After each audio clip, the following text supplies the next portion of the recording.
Hormuz প্রণালী অবরোধ করার যে সিদ্ধান্তটা নেওয়া হয়েছিল সেটাকে বলা হচ্ছে একটা অসম্ভব কৌশলগত ভুল।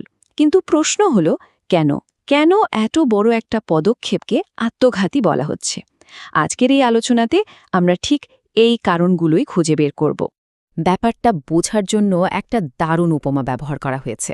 ভাবুন তো একবার, আপনি আপনার শত্রুর সাথে একটা ঘরে আটকা পড়েছেন। দরজা খোলার একমাত্র চাবিটা আপনার শত্রুর কাছে।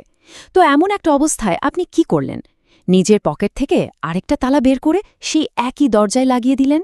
কি অদ্ভুত, তাই না? হরমুজ প্রণালীতে আমেরিকার অবরোধের ঘটনাটা ছিল ঠিক এমনই একটা অবিশ্বাস্য আর বলা যায় আত্মঘাতী পদক্ষেপ। ২১ ঘণ্টা ধরে আলোচনা চলল, কিন্তু সব ব্যর্থ। আর তারপর আমেরিকা যা ঘোষণা করল তা এক কথায় অবিশ্বাস্য।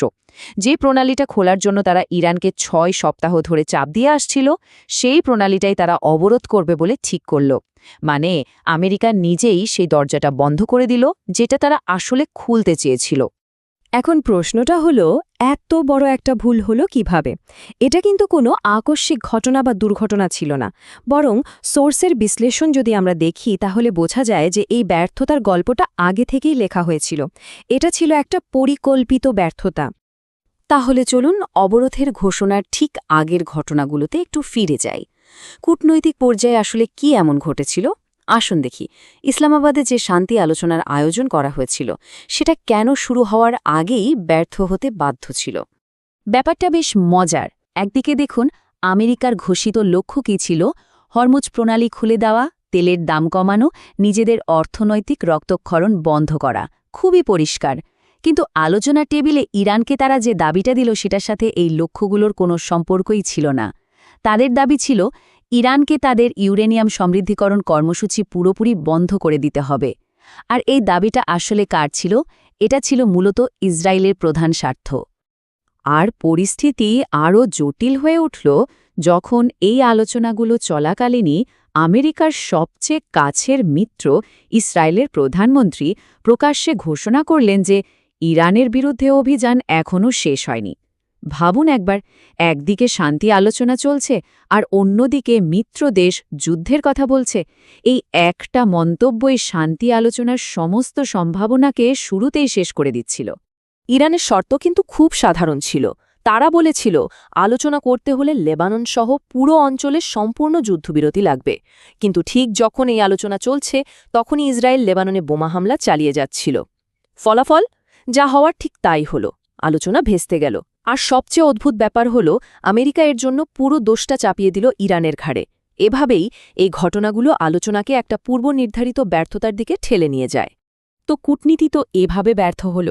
এরপর আমেরিকা হাঁটল অবরোধের পথে। কিন্তু প্রশ্ন হল, এই অবরোধও কেন ব্যর্থ হতে বাধ্য ছিল? উৎসের বিশ্লেষণ বলছে এর পেছনে ৫টি অকাট্য, যাকে বলে স্ট্রাকচারাল কারণ ছিল।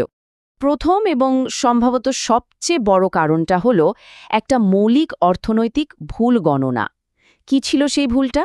দেখুন, ইরানের অর্থনীতি প্রায় ৪৭ বছর ধরে বিভিন্ন নিষেধাজ্ঞার মধ্যে দিয়ে চলছে। এক কথায় অর্থনৈতিক কষ্ট সহ্য করতে করতে তারা অভ্যস্ত হয়ে গেছে। তাদের সহনশীলতা অনেক বেশি। অন্যদিকে এই অবরোধের ধাক্কাটা আমেরিকার অর্থনীতিতে প্রায় সাথে সাথেই লাগতে শুরু করেছিল। অবরোধের ঘোষণার জবাবে ইরানের সংসদ স্পিকারের একটা মন্তব্য ছিল খুবই ইন্টারেস্টিং। তিনি বলেছিলেন, এখনকার দাম উপভোগ করুন, খুব তাড়াতাড়ি আপনারা $৪-৫ গ্যাসোলিন মিস করবেন। এটা আসলে একটা অর্থনৈতিক শক্তির খেলা, যেখানে যে পক্ষ বেশি কষ্ট সহ্য করতে পারে শেষ পর্যন্ত জয় তারই হয়। আর এই খেলায় ইরান যে আমেরিকার চেয়ে অনেক বেশি সুবিধাজনক অবস্থানে ছিল তা বলাই বাহুল্য। এবার আসি দ্বিতীয় কারণে, আর সেটা হল আন্তর্জাতিক সমর্থনের চরম অভাব। আমেরিকা এই লড়াইয়ে ছিল একদম একা। কিন্তু কেন আমেরিকার মিত্ররা তাদের সমর্থন করল না? কারণ যুক্তরাজ্যের মতো ঘনিষ্ঠ মিত্ররাও পরিষ্কার বুঝতে পারছিল যে এই অবরোধ লাভের চেয়ে ক্ষতিই বেশি করবে। আর এ কারণেই কোনো উপসাগরীয় দেশ বা ন্যাটোর কোনো সদস্যই এই পদক্ষেপে সায় দেয়নি। আমেরিকার এই কূটনীতিক একাকিত্বটা ছিল চোখে পড়ার মতো। ভাবুন, একদিকে অবরোধের পক্ষে আছে শুধু একটা দেশ, আমেরিকা নিজে। আর অন্যদিকে বিশ্বের প্রায় 40টা দেশ যুক্তরাজ্যের নেতৃত্বে একজোট হয়ে প্রণালীটা খোলার জন্য একটা বিকল্প কূটনীতিক রাস্তা খুঁজছিল। ব্যবধানটা স্পষ্ট। আমেরিকা যখন এভাবে একা হয়ে পড়ল, তখন বিশ্বের অন্যান্য বড় শক্তিগুলো কিন্তু বসে থাকেনি। তারা এই সুযোগটাকে কাজে লাগিয়ে ভূ-রাজনৈতিক দাবার বোর্ডে আমেরিকাকে টেক্কা দেওয়ার খেলা শুরু করে দিল। এর সবচেয়ে বড় উদাহরণ হল চীন। তারা আমেরিকাকে একেবারে সরাসরি চ্যালেঞ্জ করে বসল। তাদের বক্তব্য ছিল খুব পরিষ্কার, আমাদের জাহাজ যাবে, পারলে থামিয়ে দেখান। চীনের এই সরাসরি হুঁশিয়ারি আমেরিকার জন্য একটা বিশাল কূটনৈতিক সংকট তৈরি করে। এর ফলে আমেরিকা একটা ভয়ঙ্কর উভয় সংকটে পড়ে গেল। ভাবুন, যদি একটা চীনা ট্যাঙ্কার অবরোধের দিকে এগিয়ে আসে, মার্কিন নৌবাহিনী কি করবে?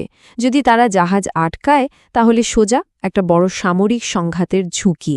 আর যদি তারা কিছু না করে চুপ করে থাকে, তাহলে পুরো বিশ্বের সামনে তাদের এই অবরোধ একটা হাসির খোরাকে পরিণত হবে। বিষয়টা শুধু চীনে সীমাবদ্ধ ছিল না। ইরানের নিজের হাতেও এমন কিছু শক্তিশালী তাস ছিল যা আমেরিকার পক্ষে সামাল দেওয়া প্রায় অসম্ভব হয়ে পড়ত। সোর্সের বিশ্লেষণে বলা হচ্ছে, ইরান আসলে দুটো দাবার বোর্ডে একসাথে খেলছিল। আমেরিকার চাল ছিল হরমুজ প্রণালীতে, কিন্তু ইরানের মিত্ররা বাব এল মানদেব প্রণালী নিয়ন্ত্রণ করে, যেটা দিয়ে বিশ্ব বাণিজ্যের আরও 12 থেকে 15% পণ্য পরিবহন হয়। তার মানে আমেরিকা যদি হরমুজে অবরোধ করে, ইরান সাথে সাথে লোহিত সাগর দিয়ে বাব এল মানদেব প্রণালী বন্ধ করে দিতে পারত। ফলাফল, বিশ্ব বাণিজ্যের দুটো গুরুত্বপূর্ণ রুট একই সাথে বন্ধ হয়ে যেত। তাহলে শেষ পর্যন্ত মূল বিষয়টা কি দাঁড়াচ্ছে? এই অবরোধ আসলে কোনো ঠান্ডা মাথার কৌশল ছিল না। এটা ছিল পুরোপুরি একটা মনস্তাত্ত্বিক প্রতিক্রিয়া। কূটনীতিকভাবে অপমানিত হওয়ার পর এটা ছিল আমেরিকার একটা আবেগপ্রবণ এবং মরিয়া চাল। এই পুরো পরিস্থিতি বিশ্লেষণ করে সোর্স 3টি পরিষ্কার ভবিষ্যৎবাণী করেছিল। 1. আমেরিকার নিজের দেশের অর্থনৈতিক চাপের কারণে এই অবরোধ ৪৫ দিনের বেশি টিকবে না। 2. চীনের পতাকাবাহী কোনো জাহাজ ঠিকই এই অবরোধ পার হয়ে যাবে আর প্রমাণ করে দেবে যে এটা আসলে অকার্যকর। আর 3. এই অবরোধ আমেরিকার ঘোষিত প্রত্যেকটা লক্ষ্যের ঠিক উল্টো ফল দেবে, ইরানকে আরও শক্তিশালী করবে আর আমেরিকাকে করে তুলবে আরও বেশি একঘরে। শেষ কথাটা খুবই গভীর। যখন আপনার একমাত্র চাল এটাই থাকে যে আপনার শত্রু আপনার সাথে যা করছে আপনিও ঠিক সেটাই নিজের সাথে করবেন, তখন বুঝতে হবে আপনি আসলে কোনো কৌশল খুঁজে পাননি। আপনি আসলে একটা আয়না খুঁজে পেয়েছেন, আর সেই আয়নায় যা দেখা যাচ্ছে তা হল আমেরিকান শক্তির বর্তমান প্রতিচ্ছবি, যা অনেক বড় একটা প্রশ্ন তৈরি করে।